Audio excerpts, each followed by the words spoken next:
And as we know, this election was publicized as a watershed moment right from the beginning. And it is not disappointed. There's been lots of surprises that have been unfolding right in front of our eyes. And we're getting a sense that there are more surprises in store for South Africans as we await what this, post-elections future is going to be looking like. So as we continue with our elections analysis here, we're going to be joined by Professor Sethulego Matebesi and political analyst Dr. Fikile, senior lecturer at the University of the Western Cape, again, who rejoins us from a little earlier on. Of course, they're going to be sharing some of the insights unfolding, the political events happening right here in South Africa's shifting political landscape. Prof, good morning. Thanks for joining us once again. As we await Dr. Vilakazi to join us, perhaps you could tell us where you are at this point. Just looking at the numbers that are trickling in, 97.39% of that ballot box completion in terms of the counting and tallying. And so we are able to sort of start to work with the trends and the figures at this point. But for South Africa and what's at stake, what are your thoughts about what's emerging just as we start to make sense of these? Yes, we already and good morning to the viewers and good morning to you. Yet again, what a moment to be alive in South Africa. It's very interesting. But for me, already at 97%, I don't think much is going to change in terms of our predictions, the predictions that we have been making since the start of this week. But what South Africans don't realize that if you had a united opposition, practically it actually means that we could have had a new president from the opposition.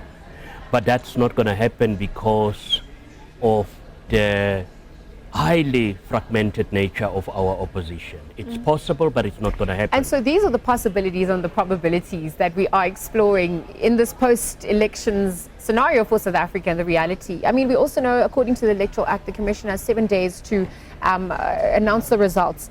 And at this point, given the Section 55 objections, the disputes that have come to the fore, do you think that we're going to be seeing many more objections? Do you think this is going to also delay the timelines? Do you think we're going to adhere to those timelines?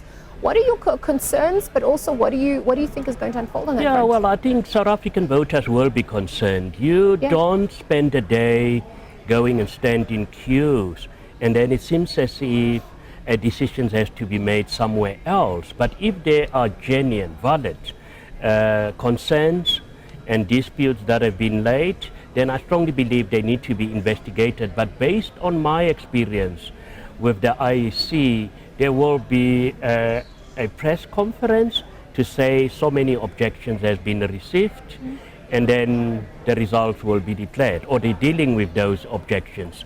But there is a possibility, and I've also been following some political leaders who said they've got credible evidence that there has been tampering out there. Yet again, I strongly believe with each election, some of these concerns do emerge.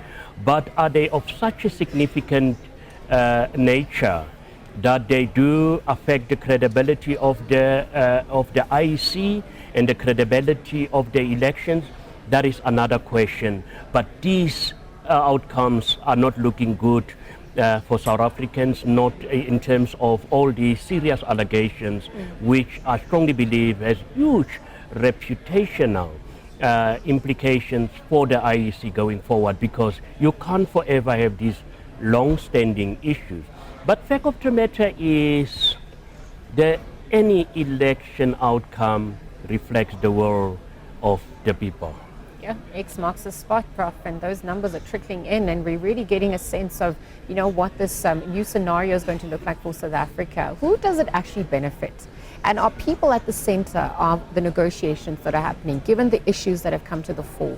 The sluggish economic growth, job creation, load shedding, water shedding amongst those issues. And so as we unpack the key developments, I'm going to have you stay put for now. We are obviously in conversation with the University of the Free State, Professor Sethulego Matebesi, sharing some insights on the unfolding political events here in South Africa.